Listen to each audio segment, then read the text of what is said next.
New Albany Historic District. New Albany lots were advertised for sale 1813. It was designated county seat 1819, incorporated as a town in 1836, then as a city in 1839. Area within the district was part of early plat of New Albany. District boundaries are roughly West 1st to East 5th Streets and East Spring to East and West Main Streets. We are here in New Albany Historic District. Let's go.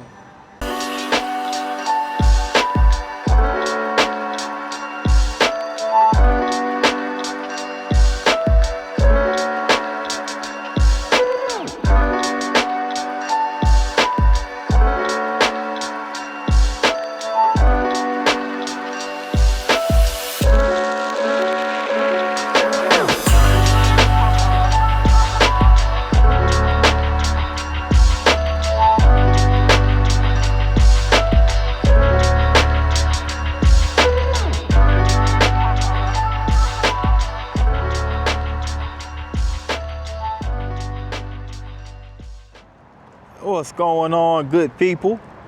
This is P9. I'm back. It's been a long time coming, but I am back with another video. And this vlog is in the historic district of New Albany. This is the historic district of New Albany, Indiana. New Albany, Indiana is a city that is located north of the Ohio River, across from downtown Louisville, with a population of 37,841. And it is the county seat of Floyd County. And we're going to start this vlog off right here in front of the city county building, which houses the Floyd County Sheriff's Department. But this particular building, we're going to start right out the gate with a historical marker. This site was originally Scribner High School, which is in 1880. An 1822 school building on this site became Scribner High School for African American students under an 1869 Indiana law mandating public education for African American children, and allowed segregated schools. Modern facility completed and state commissioned in 1907, and this was closed in 1952 after 1949 state desegregation law. But this was originally the site of an African American school called Scribner High School, and it now houses the city county building of Floyd County. So guys, my voice might be a little scratchy, so excuse me if it gets a little scratchy. I might cough a little bit, but everything is all good otherwise.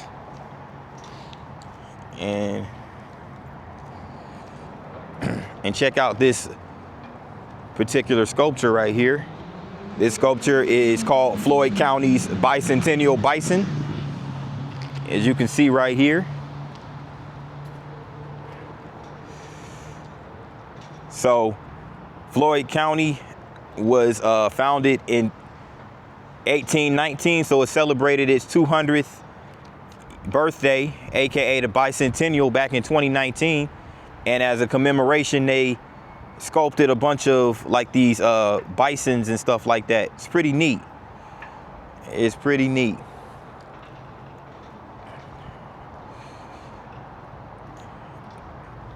Now again, New Albany itself was incorporated in 1813. Well, actually it was 1817 when it was incorporated as part of Clark County. But then when Floyd County joined, it became the county seat of Floyd County. So New Albany was basically created before Floyd County was created.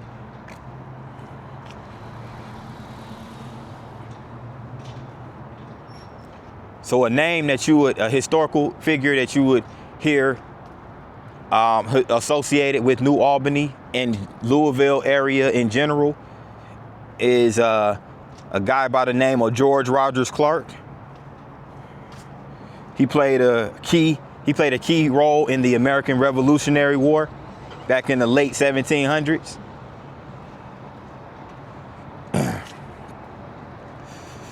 So we're getting right into the core of New Albany.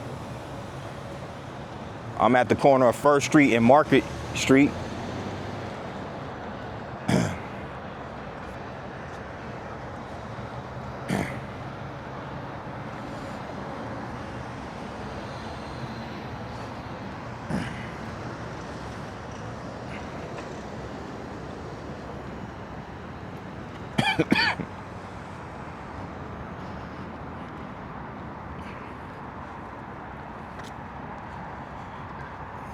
It's a bit cloudy out here right now. It was sunny when I first arrived, but it's a little cloudy now and slightly windy.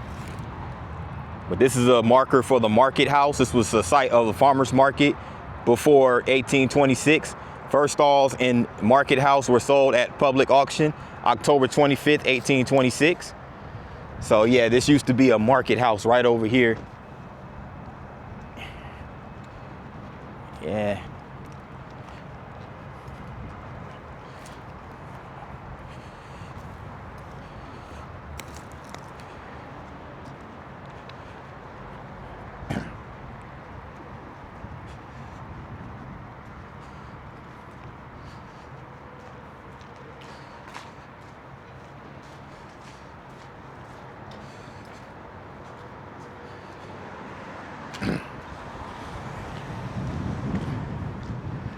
You have a Mexican restaurant right over here, barber shop.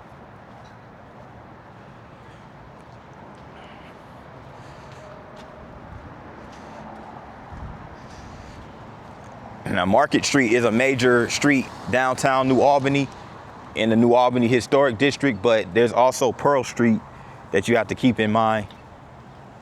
You know,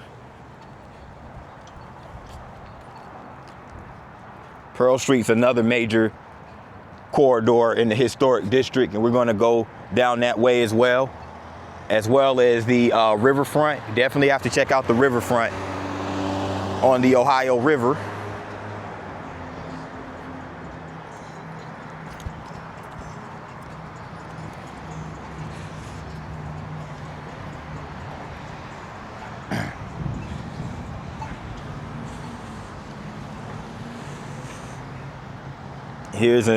Here's another historical market of old New Albany. A lot of history of how this town became surveyed back in 1813. The Scribner brothers founded the town and they named it after Albany, New York. 1813, it was surveyed by John Graham. And by 1850, New Albany was actually the largest city in Indiana. That's interesting. Way before Indianapolis took that role or took that title. And these are just some images associated with old New Albany. As you can see, there goes a famous steamboat right there. New Albany was a site of 5 early car manufacturers, which produced the American, the Crown, the Johns, the Ohio Falls, the Hercules, and the Pilgrim. Those are old cars back in the day. And truth be told, I don't know how any of those vehicles look. Excuse me. It'd take me some cough drops. Boy, throat's kind of dry. But yes, as I was saying on a live stream a few days ago, a lot of these cities, especially these cities that were located on the river, were huge manufacturing hubs. And that would be great if America could get back to that, you know, because that is really how these cities thrive, you know.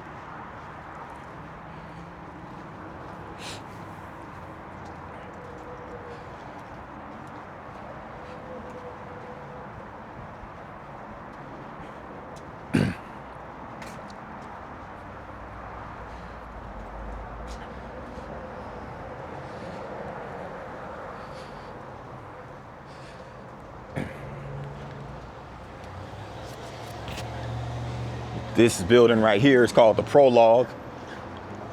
I don't know if it's a hotel or a bar.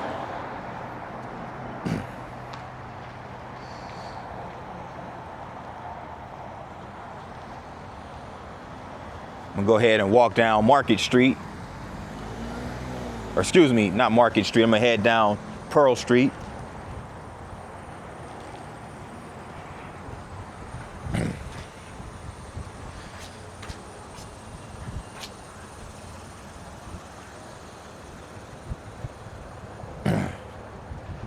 It's a few consignment shops, art galleries, and other mom and pop stores located on the street.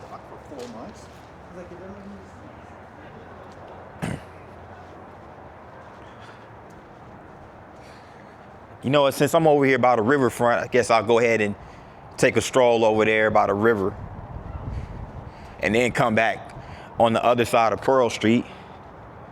Yeah, that sounds like a plan right there.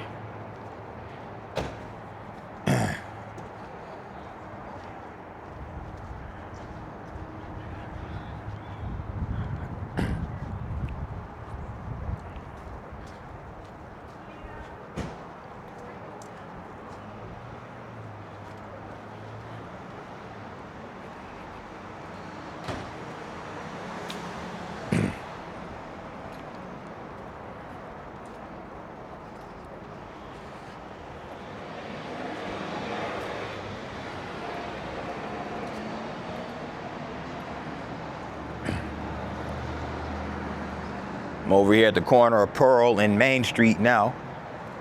But check these buildings out. This building was built back in 1869 as the Merchants National Bank building. As you can see, has kind of like that hot pink, kind of like that, well, not hot pink, but like a kind of light reddish tone to the bricks. Let me go ahead and cross over here.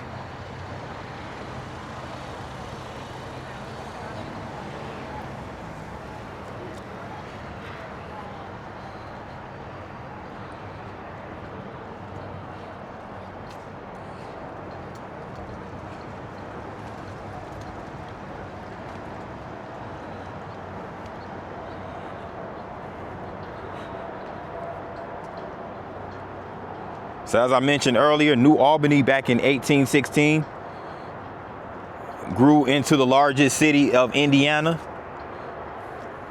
So it held that title for about 45 years before Indianapolis took that title, and they've held it ever since then.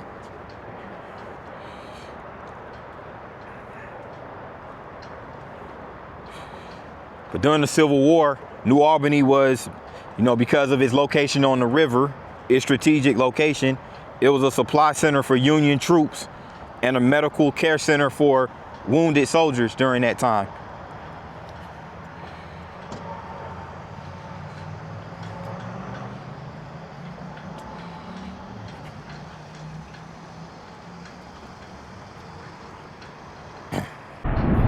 Yeah, so check this out.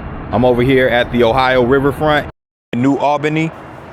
And this is the shell right here. It's a real nice shell, like pavilion looking thing. I'm not gonna go too far down there because they're currently paving the walkway down there right along the riverfront. But I have a good view of the river.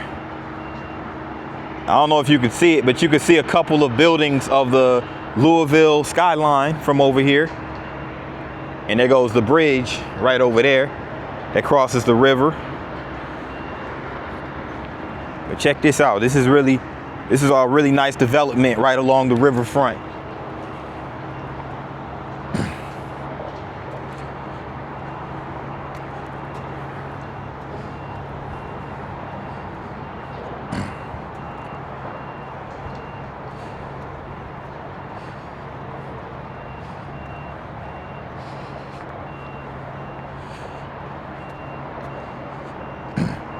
Let me see if I can get a good picture of this. Something that I saw actually driving into New Albany on the bridge. You can see this right over here. This is actually New Albany that was etched in these bunch of these rocks right here. I thought that was pretty cool.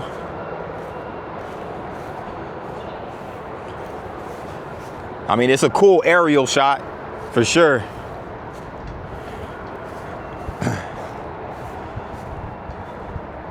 But I thought I'd get this right over here.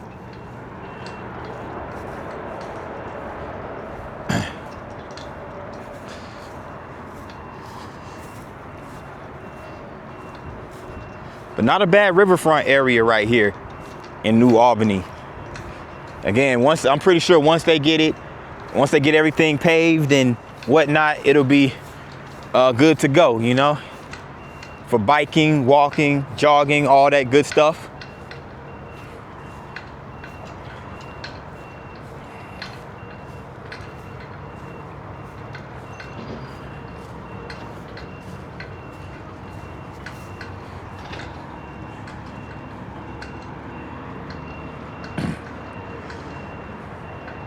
I'm over here about to walk down Main Street. And on Main Street is this historic building right here. This is known as the Scribner House. The Scribner House was the first frame house in New Albany. It was built by Joel Scribner, one of the city's founders. It was purchased in 1917 from his granddaughter, Miss Harriet Scribner, by the Pinkashaw Chapter Daughters of the American Revolution. So yeah, there it goes right here. Let me get a little bit up close.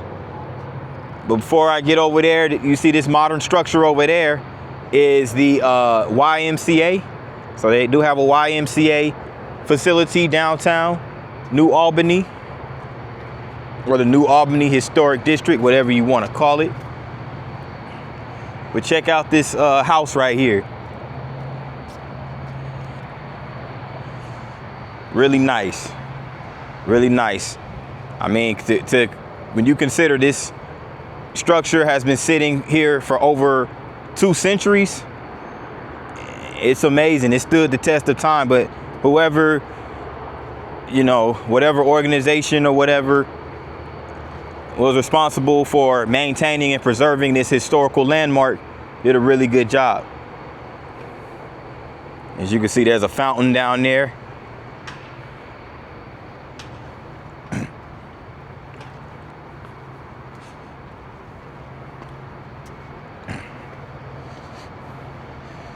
They even have these this sculpture of the books right here. These books look like it's made out of iron. It's just a history of the founding of New Albany, Scribner House and Gardens, education, how much the Scribner family valued education. So they also used their home as a log school. And then, you know, they also organized the first Presbyterian church. So the Scribner family was very active here in New Albany.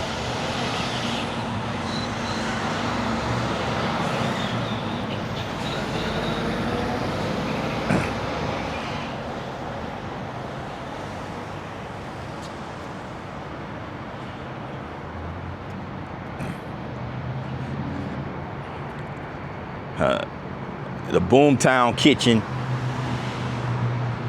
outdoor seating.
like how they have the street name at in chalked into the sidewalk.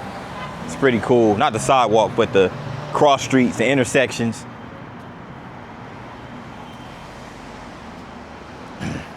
And this building right here was built in 1836. It's called the Elias Ayers Building.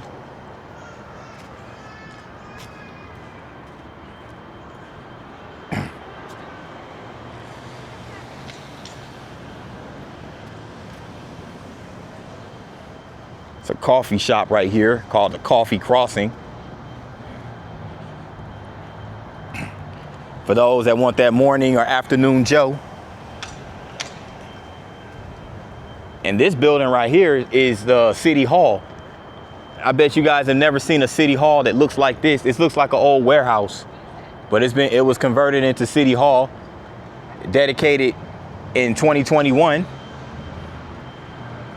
And the current, I guess the mayor of New Albany is Jeff Gahan. I don't know if I'm pronouncing it right, but there goes the City Council, Redevelopment Commission.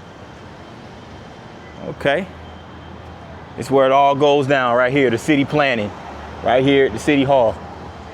Again, I've never seen a City Hall that looked like this, that has this type of structure.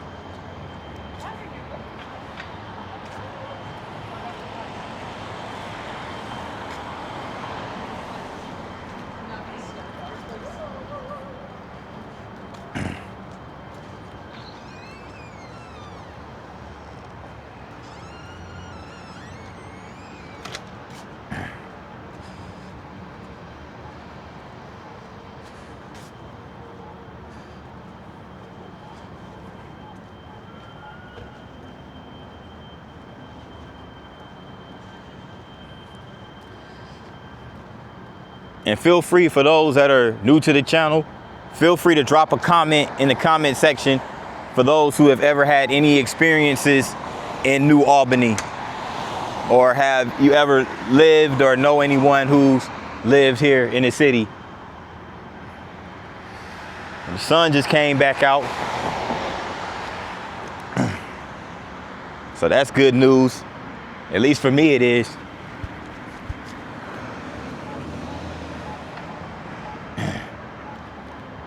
And this is a marker for the State Bank of Indiana. And this is the actual building right here. And it looks like the building is for sale. There's a for sale sign on the building. But here's the marker right here. The second state bank was established in 1834 by General Assembly, with the branch banks one of the most successful banks at the time in the U.S. This Greek Revival style structure was built in 1837. And it housed New Albany branch, serving Floyd, Harrison, Washington, Crawford, and Clark counties until expiration of the bank charter in 1857. So this bank pretty much operated for 2 decades before the bank charter expired. But it was in this building right here. It's a nice building. That Greek Revival limestone. I wonder how much this building is worth and how much it's going for sale. That would be interesting. And if somebody does buy the building, I wonder what they're going to do with it, you know.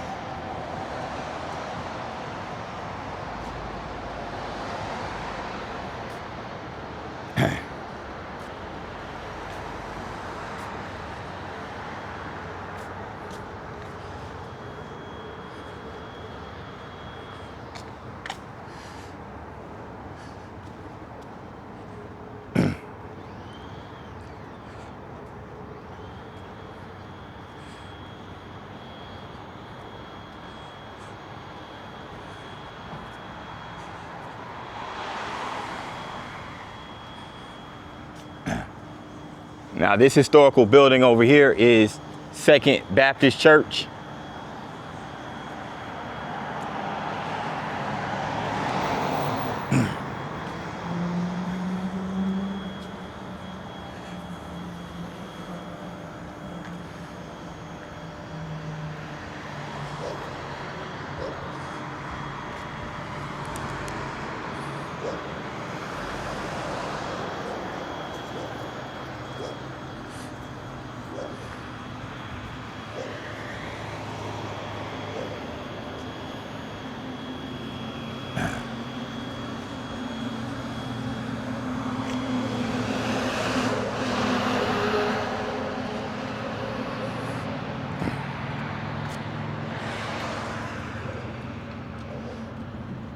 This is Main Street in a nutshell. A lot of historical buildings down this street.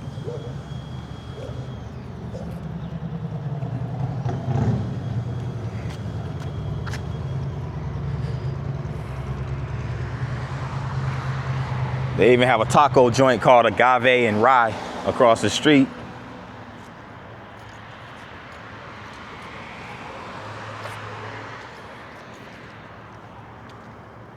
Where I'm at off of Main Street, behind Second Baptist Church, is a very historical monument. What you guys, a lot of you guys probably didn't know about New Albany, Indiana, is that it played a major role in the Underground Railroad, you know, with slaves escaping the South, you know, and heading up north. Most of them going to Canada. You know, New Albany was one of the major stopping points in the Underground Railroad. Now, this individual right here on this marker name is Lucy Higgs Nichols. Probably never heard of her. I haven't either, but this is what we're here for, to learn. Lucy, born a slave April 10th, 1838, was owned by the Higgs family that by 1850 lived near Bolivar, Tennessee. She gained her freedom in 1862 by escaping to the 23rd Regiment Indiana Volunteers camp nearby. She worked as a nurse for the soldiers as they fought in many major battles of the Civil War. She mustered out with them in Louisville in 1865. So she came to New Albany with returning veterans of the 23rd Regiment and married John Nichols in 1870. Lucy applied for pension after Congress passed 1892 Act for Civil War nurses, but she was denied. In 1895, Lucy and 55 veterans of the 23rd petitioned Congress, and in 1898, a special act of Congress rewarded her pension. Lucy was an honorary member of the GAR, and she passed away in 1915. But this is Lucy Higgs Nichols. And I'm surprised that they have an exact birth date for Lucy Higgs Nichols, because it was rare, you know, for a lot of slaves during that time, in the early 1800s and whatnot. You know, they didn't really have records or keep records of the, you know, the birth dates and stuff like that. They didn't have birth certificates and whatnot back then. So it was pretty interesting that, you know, they had an exact birth date for her. But yes, you know, of course, the Underground Railroad, we all know the major person who pioneered the Underground Railroad was Harriet Tubman. Pretty sure many of you guys have heard of Harriet Tubman. And these are just some sculptures right here. This is of the Winged Man, and it was constructed by Barney Bright, and it just honors freedom seekers fleeing the scourge of slavery through the Underground Railroad. So this was actually donated by Wave 3 TV to the Friends of the Town Clock Church. So shout out to Wave 3 TV.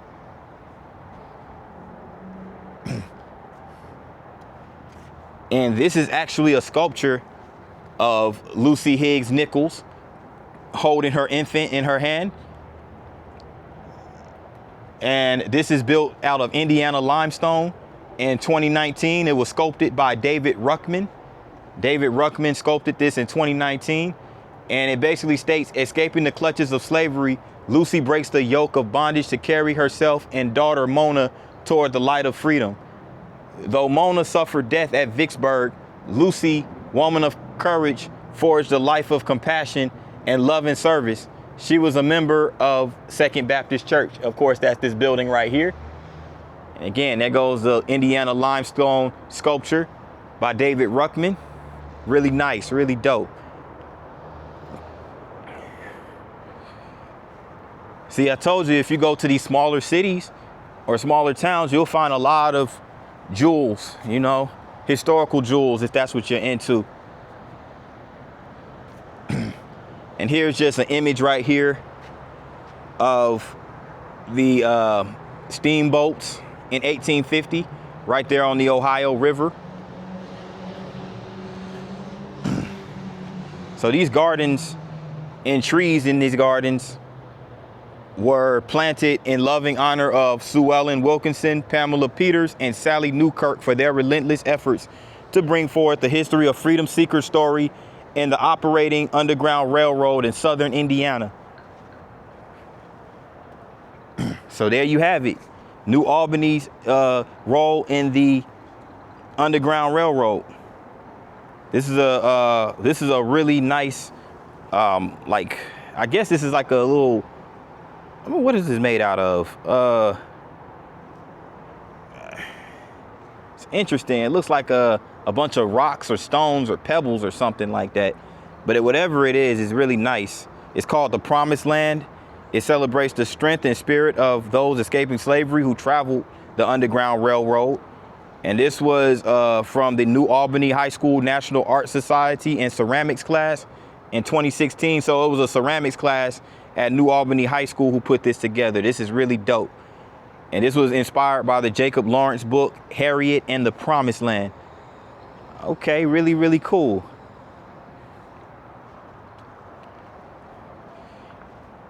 And this is the Horseshoe Foundation gazebo. The roof of this gazebo was built in 1915 to replace the spire from the bell tower of the church after it was destroyed by lightning. After 101 years, it was removed to be replaced with a replica of the original spire. Its intact removal by the Paget Company inspired the construction of this gazebo. So basically right here, you have 4 original clock faces that were removed from the church in 2014 because of deteriorated conditions. And you can see right there, it's very deteriorated. So instead of discarding it, they used it right here on this roof. So that's really good that they kept this very important piece of history, despite how deteriorated it is, you know? So this was gifted from the Horseshoe Foundation. So a lot of foundations and organizations pitch in to preserve history, and that's really cool because otherwise a lot of people wouldn't even know about the history right here in New Albany, Indiana, as it pertains to the Underground Railroad.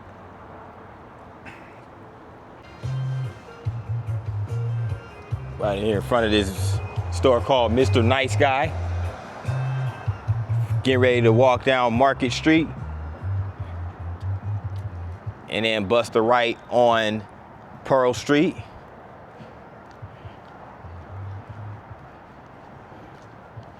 And check out this little diner right here at the corner of Market Street and Bank Street. It's pretty dope. It's called Ladytron's, and it has literally this like cutout of a drawing of a robot serving you know, a sandwich and whatnot. Give me Jetsons vibes. I don't know why. But that building across the street that houses a restaurant called Brooklyn and the Butcher. It was built in 1871 and originally housed the Windsor Hotel. And directly next to it is the Grand Theater.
Just turned down Pearl Street.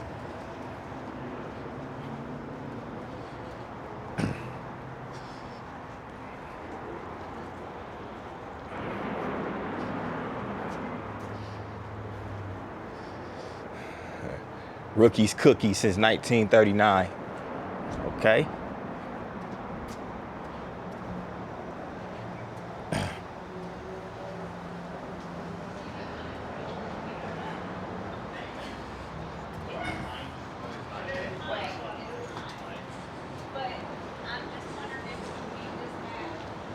We have a winery over there called Bear City Winery.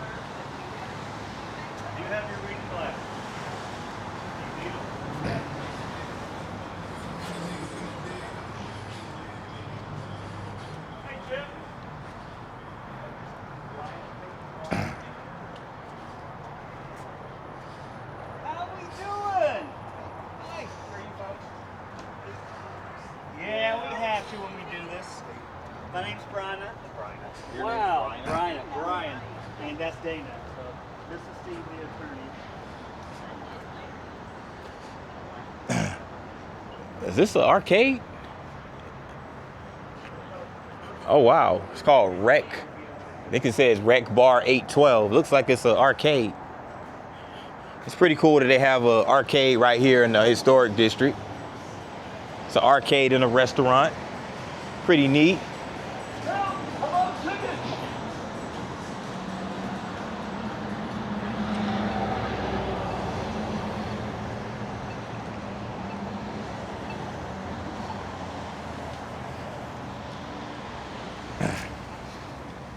And I have to get this dope mural right here on the camera right here. It says, be excellent to each other.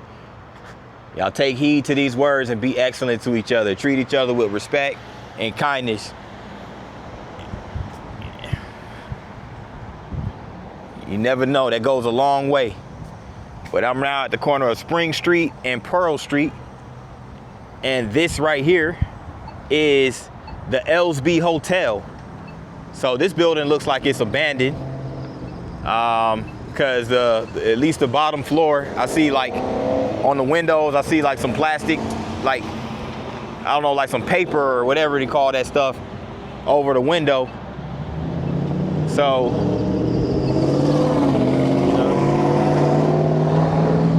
well, there it goes right there. Again, one of the many historical buildings in New Albany.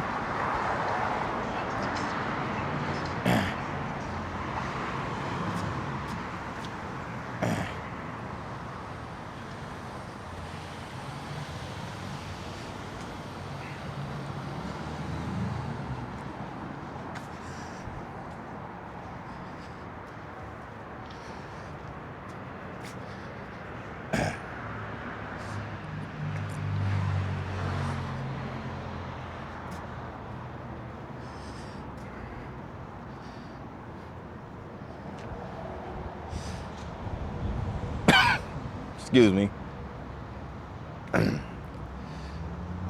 Guys, I'm gonna cut this video short. I just wanted to give you a glimpse of the New Albany Historic District.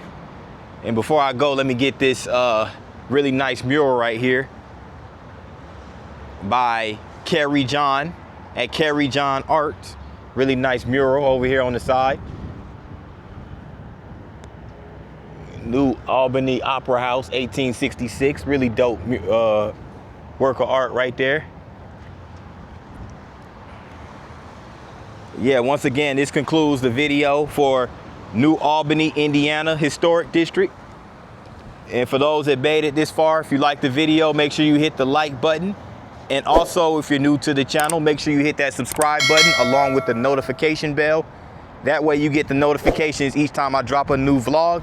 That in mind, good people, thanks for watching and take care, and see you on the next video. Peace.